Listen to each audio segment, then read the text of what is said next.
Bien, aquí estoy otra vez para hacer un vídeo que espero os guste, para que sepáis de qué va y si no elijáis otra cosa que os pueda interesar más. Voy a hablar sobre los intentos o aproximaciones que los grupos de rock progresivo hicieron a la música clásica. Lo voy a hacer desde mi perspectiva, como yo lo viví, y con la experiencia de los discos que yo fui comprando. Siempre, bueno, pues va a ser mi opinión, mi modesta opinión, que como todas las opiniones se puede estar de acuerdo o no. Así que pensaba hacer un solo vídeo, pero creo que se va a alargar un poquito y lo voy a partir en dos. Así que, bueno, brevemente quería comentaros una cosa. Yo desde que era pequeño, estamos hablando de unos 5 años, en mi casa mi padre, como aficionaba a la música clásica en particular, empecé a escuchar pues a Beethoven, a Gershwin, a Ravel, Debussy, y estoy convencido que esa música me fue calando desde pequeño. Él tenía un maletín Philips en el que ponía sus discos y yo, como el que no quería la cosa, pues fui asimilando todo aquello. Más adelante, un poco más mayor, ya mis hermanos empezaron a hacerme conocer a los Beatles, a los Rolling, a Manfred Mann, a Cream, Jefferson Airplane, y aquello pues también me gustaba. Y ya cuando llegué a la adolescencia, pues con ese bagaje que llevaba y como mis gustos ya empezaban a definirse, bueno, pues el rock sinfónico fue lo que realmente me atrapó y lo que hizo que comenzase mi colección de vinilos, que bueno, no es que sea muy extensa, pero bueno, es la mía y por eso tiene valor. Así que vamos allá. He pensado en seguir una línea temporal de cómo fueron saliendo los discos. No es la misma que yo utilicé para comprarlos, una cosa me llevó a otra, pero en fin, vamos a empezar en el año 67. En el año 67 Moody Blues sacaron este disco, Días del futuro pasado, que todo el mundo conoce, al menos pues el famoso título de Noches de blanco satén, que fue un single que tuvo una difusión brutal y poca gente sabía que realmente era un trozo de una obra mucho más compleja y más amplia, que lo que representaba era pues las partes del día en una mezcla de un grupo que ya era un grupo que apuntaba a maneras un poco diferentes, los Moody Blues, lo que empezó a considerarse el rock progresivo, de hecho, progresivo sinfónico. Este se considera uno de los primeros ejemplos de lo que era ese tipo de música. Hicieron este disco en el que conjuntaron, a mi modo de ver, muy bien lo que era un grupo con una orquesta. Evidentemente aquí no querían sonar ni como los grandes clásicos, ni mucho menos. Esto se parece más a Gershwin que a Beethoven, evidentemente. Pero ya hicieron algo en lo que se mezclaban dos ramas que hasta entonces estaban muy bien definidas. Este fantástico disco, del que, bueno, luego me hice con esta copia en CD, que aparte de traer pues un bonus tracks, trae un DVD con varios de los temas tocados en directo por Moody Blues, sin acompañamiento de orquesta, creo recordar, pero bueno, es un documento que merece la pena. Esto es el año 67.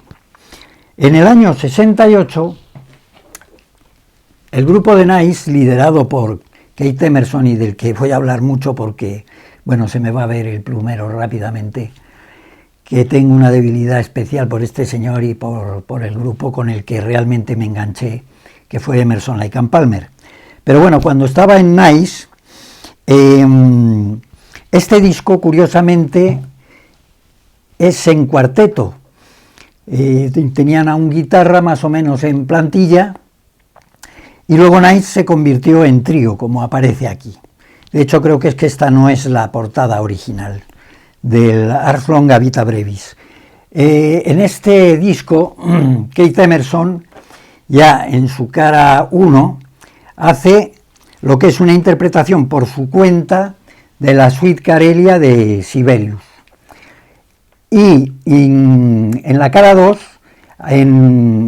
digamos que en formato de sinfonía, utiliza 4 movimientos y una coda, hace como una versión clásica de su música. No obstante, en el tercer movimiento mete un movimiento del concierto de Brandenburgo de Johann Sebastian Bach. Aquí se le ve que este hombre pues ya empieza a tocar los clásicos a su manera con su trío. Más adelante ya veremos que hace otras cosas más atrevidas o más arriesgadas. En el año 69, Jethro Tull sacó lo que fue el segundo disco en estudio, el Stand Up, en el cual pone que todos los temas son de Ian Anderson, y todos dimos por hecho que el tema Bourrée era un tema suyo, pero curiosamente en otras recopilaciones ya pone que el famoso Bourrée es de Johann Sebastian Bach. En estas recopilaciones pone Johann Sebastian Bach arreglado o adaptado por Ian Anderson. Bueno, poco tuvo que adaptar, aparte de soplar la flauta, porque lo único que hace es luego con el mismo tema hacer unas pequeñas improvisaciones, pero vamos, el tema Bourrée lo calca.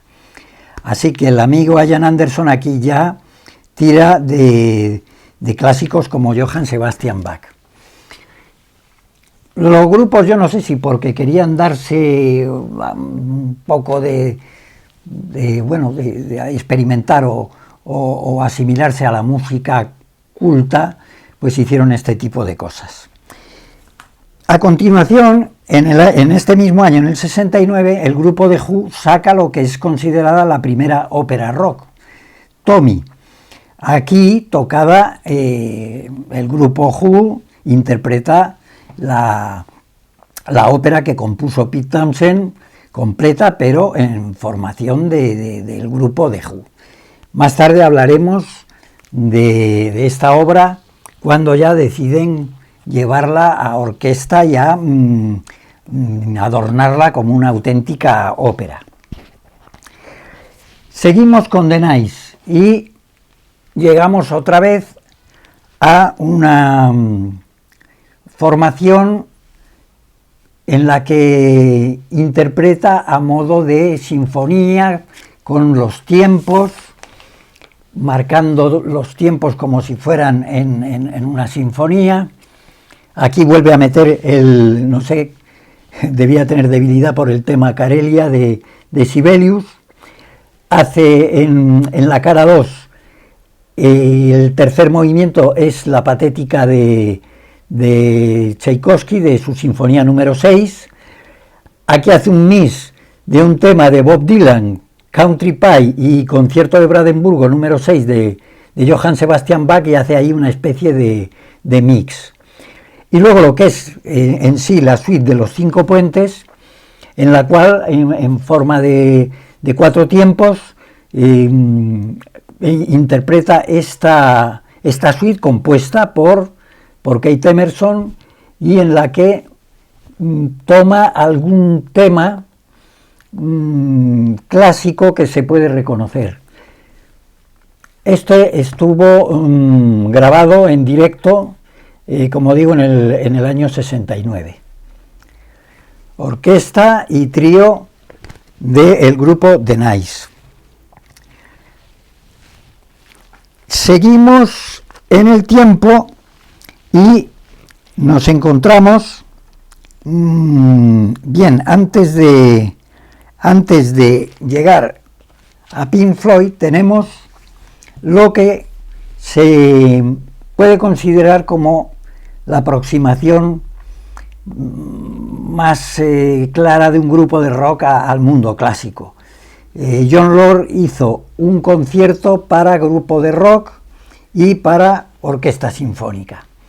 Esto se grabó en el Royal Albert Hall, pues con toda la pompa y el boato de una orquesta sinfónica que, bueno, hoy en día se puede ver en YouTube, que no deja de tener gracia ver a unos profesores de conservatorio muy serios con su pajarita y un grupo de melenudos que están de vez en cuando tocando allí y desmadrándose y ellos impertérritos allí con su violín. En fin, eso no hace nada más que reflejar un poco lo que la música demuestra, y es que son dos mundos que no casan de ninguna manera, o por lo menos como lo quiso hacer Jon Lord, al cual admiro muchísimo como músico, pero aquí el experimento yo creo que no deja de ser una anécdota, yo lo tengo por eso, pero aquí se oye una orquesta sinfónica y se oye un grupo de rock. A veces toca cada uno por un lado, a veces tocan juntos, pero eso no casa de ninguna manera. Están juntos pero no revueltos, esto es agua y aceite. Ya digo que como cosa anecdótica está bien, pero poco más. Como digo, con todos mis respetos para Deep Purple y para Jon Lord.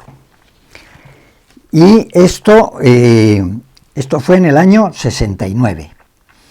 Después vino la suite de los 5 puentes, y en el año 70, también en octubre, Pink Floyd saca el At Home Modern, su quinto trabajo en estudio, y en el que curiosamente encargaron la portada y al grupo Hipnosis, que tantas portadas ha hecho, y pidieron que saliera algo un poco natural. Tan natural fue que Tom Storgenson fue al campo y lo primero que encontró fue esta vaca, que además curiosamente se llama Lulubel, se llamaba.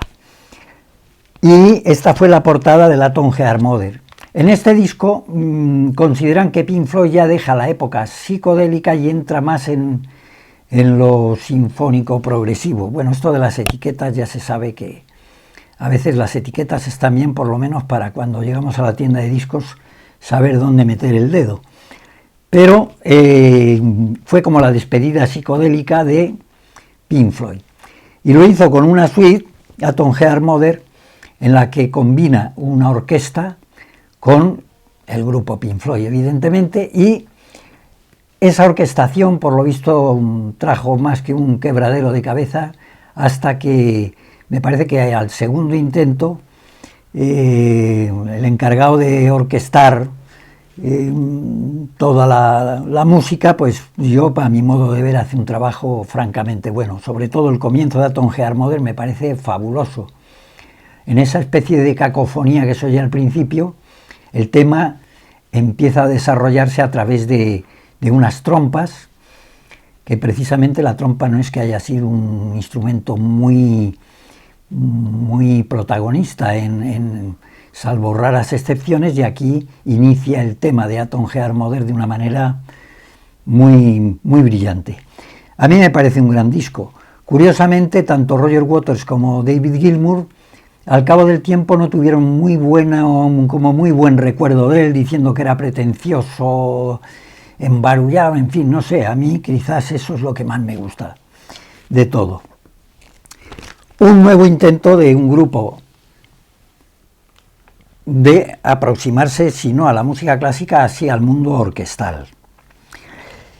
Seguimos, y en el año 71, curiosamente, este disco significa mucho para mí porque fue en el año 70, y tengo dudas si 72, 73, este fue mi primer disco, comprado con mis pequeños ahorros del fin de semana, y creo que me costó 300 pesetas, pero fue mi primer disco. Emerson, Lake and Palmer, en ese momento, me tenían comido el coco, Y curiosamente este disco, que es exposición de pinturas de Mussorgsky, que fue un compositor ruso que compuso esta obra para piano solo, y Maurice Ravel la orquestó. Y el amigo Emerson, junto con sus dos compañeros, la grabó en directo en este año 71, que curiosamente ya la habían estado tocando en la isla de Wight, y la habían tocado creo que en más de una ocasión en directo antes de grabarla, también en vivo, en este año y en editarla. Aquí tocan los temas de exposición de pinturas y al final, me parece que de la cara B, hacen un guiño a Tchaikovsky y en un tema que llaman Nutrocker, haciendo clara referencia al Nutcracker del Cascanueces de Tchaikovsky, haciendo su interpretación. Aquí es el propio grupo el que toca los clásicos sin acompañamiento de ninguna orquesta. Son ellos los que hacen su versión del el clásico de Mussorgsky. En el año 72 volvemos a lo que os había comentado antes, que es a la ópera rock Tommy. La famosa ópera rock. Aquí se ve la bola de pinball, ya sabéis la historia de Tommy, un chico ciego, sordo, mudo, que lo único que se le da bien es jugar al pinball, a las máquinas, como esta que está aquí representada como funda en este disco, que ya venía como buena ópera rock, con su libreto, en el cual nos cuenta aquí quiénes son los protagonistas. Por supuesto, Pete Townshend es el narrador y el papel de Tommy, pues en un principio lo iba a haber hecho Rod Stewart, pero luego fue Roger Daltrey, evidentemente, el que hizo ese papel. Rod Stewart, si no recuerdo mal, aquí hace el papel del mago del pinball, que luego en la película de Ken Russell hizo Elton John. Esto ya está grabado con toda la orquesta, creo que es la Sinfónica de Londres, y grabado en directo, y tenemos aquí pues nada menos que a Steve Winwood, Maggie Bell, Richie Havens, Merry Clayton, Ringo Starr, Rod Stewart y Richard Harris, entre otros. Esto es la orquestación de la obra que Pete Townshend ya había hecho para su grupo, lo que es considerada la primera ópera rock de la historia. Y seguimos con el año 73, en el que el amigo Rick Wakeman, teclista de Yes, saca Las 6 esposas de Enrique VIII. Este disco, que cuenta con la ayuda de compañeros del grupo Yes, es también una interpretación que hace Rick Wakeman a los teclados de Las 6 esposas de Enrique VIII. En el tema de Ana Bolena utiliza un tema clásico de un reverendo, un tema famoso, pero por lo demás es música propia de Rick Wakeman. No obstante, yo lo incluyo aquí porque lo que es, digamos, su interpretación es como muy barroca, que se quiere parecer mucho a lo que es como la composición clásica. Todo esto está grabado con teclados y utiliza dos melotrones, uno para efectos de cuerda, metales y maderas, y otro para efectos de voces y demás efectos sonoros, para darle esa, digamos, esa sonoridad un poquito más como de orquesta, aparte del resto de sintetizadores, Moog y demás, y piano solo, y órgano Hammond, lo que manejaba perfectamente el amigo Rick Wakeman. Esto lo hizo estando todavía en el grupo Yes. Y a continuación ya pasamos a lo que fue su segundo disco en solitario, Aquí ya le vemos acompañado de una gran orquesta y hizo su interpretación. Este hombre, como amante de la historia que parece que es, pues aquí se centra en, bueno, esto es un clásico de la ciencia ficción de Julio Verne, El viaje al centro de la Tierra, y en el que él hace su interpretación con una orquesta, con un narrador. Y el día que este disco llegó al número 1 de las listas británicas, el amigo Rick Wakeman comunicó que se marchaba de Yes, lo cual no dejó de ser, bueno, algo tremendo. Yes en aquella época estaba en lo más alto, y que se fuese uno de los pilares de su música, pues fue, vamos, algo tremendo. En aquel momento se pusieron a toda prisa a buscar a ver quién podía sustituir a Rick Wakeman. De hecho, pensaron en Vangelis y pensaron en bastantes teclistas de renombre, hasta que por fin, para el siguiente trabajo de Yes, se fijaron en un teclista suizo que era Patrick Moraz, y que concretamente el Relayer a mí me gusta mucho, que fue el único disco que tocó Patrick Moraz con Yes, porque luego Rick Wakeman volvió a Yes.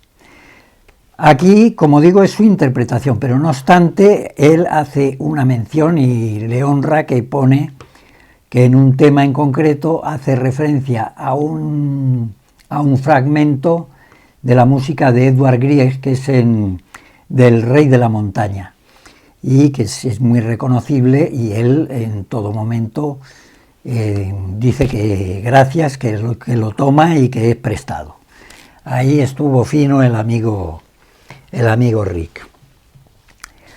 Y ahora vamos a lo que es en el mismo año 74, lo que es considerado, bueno, pues uno de los grandes clásicos del progresivo ibérico. Esto es el Ciclos de Canarios, aunque más bien se podría decir que de Canarios es de Teddy Bautista, porque aquí de Canarios creo que le acompañó otro componente del grupo y poco más. Luego son todos músicos invitados que lo que hacen es hacer una versión personal de las 4 estaciones de Vivaldi. En ningún momento las quieren tocar haciendo una versión, sino que es una música inspirada, y en algún momento hay fragmentos efectivamente que se reconocen los temas más populares de las 4 estaciones. Me consta que Teddy Bautista era un gran seguidor de Emerson, Lake and Palmer. De hecho, tengo por ahí todavía un número de Disco Express, que era el periódico que yo compraba por aquel entonces, en el que cuando Emerson, Lake and Palmer tocaron en Barcelona, Teddy Bautista se ocupó de explicar un poco toda la parte técnica del equipo que llevaron en el concierto de Barcelona, que si no recuerdo mal fue un sistema de sonido cuadrafónico.